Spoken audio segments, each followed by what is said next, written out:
मित्रांनो, ज्या व्यक्तींना चंद्र, तारे, तारका याविषयी आकर्षण आहे आणि जगातल्या प्रत्येक व्यक्तीला कुतूहल असतं खगोलशास्त्राचं, तर आज 4 डिसेंबर आहे आणि आपल्या अवकाशामध्ये आज सुपरमून दिसणार आहे. म्हणजे चंद्र हा नेहमीपेक्षा मोठ्या आकारात दिसणार आहे.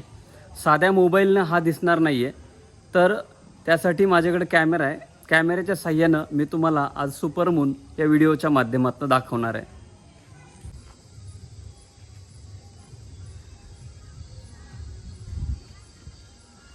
सुपरमून म्हणजे काय?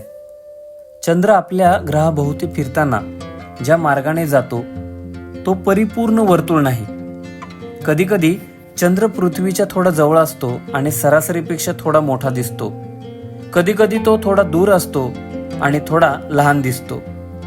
सुपरमून तेव्हा होतो जेव्हा पूर्ण चंद्र पृथ्वीच्या सर्वात जवळच्या लंबवर्तुळाकार कक्षेत येतो. त्याला पेरिगी असं म्हणतात. पृथ्वी भोवतीच्या प्रत्येक 27 दिवसांच्या कक्षेत चंद्र पृथ्वीपासून सुमारे 3,63,300 किलोमीटर म्हणजे 2,26,000 मैल अंतरावर असलेल्या त्याच्या पेरिगी आणि पृथ्वीपासून सुमारे 4,05,500 किमी अंतरावरील त्याच्या सर्वात दूरच्या बिंदूवर किंवा अपोजीवर पोहोचतो.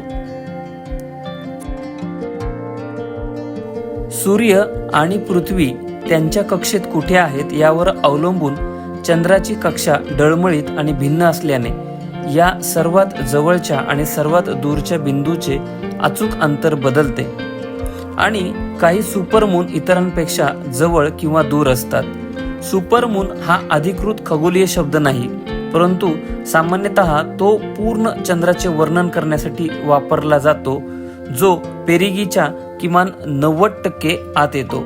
सुपरमून वर्षातून फक्त 3 ते 4 वेळाच दिसतात आणि ते नेहमीच सलग दिसतात. पृथ्वीच्या सूर्याभोवती फिरणाऱ्या बहुतेक कक्षेत पेरिगी आणि पौर्णिमा एकमेकांवर ओव्हरलॅप होत नाहीत.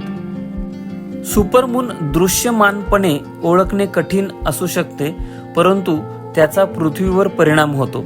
चंद्र पृथ्वीच्या सर्वात जवळ असल्याने नेहमीपेक्षा जास्त भरती ओहोटी येऊ शकते. हे सर्व गुगलवरून मला माहिती मिळालेली आहे.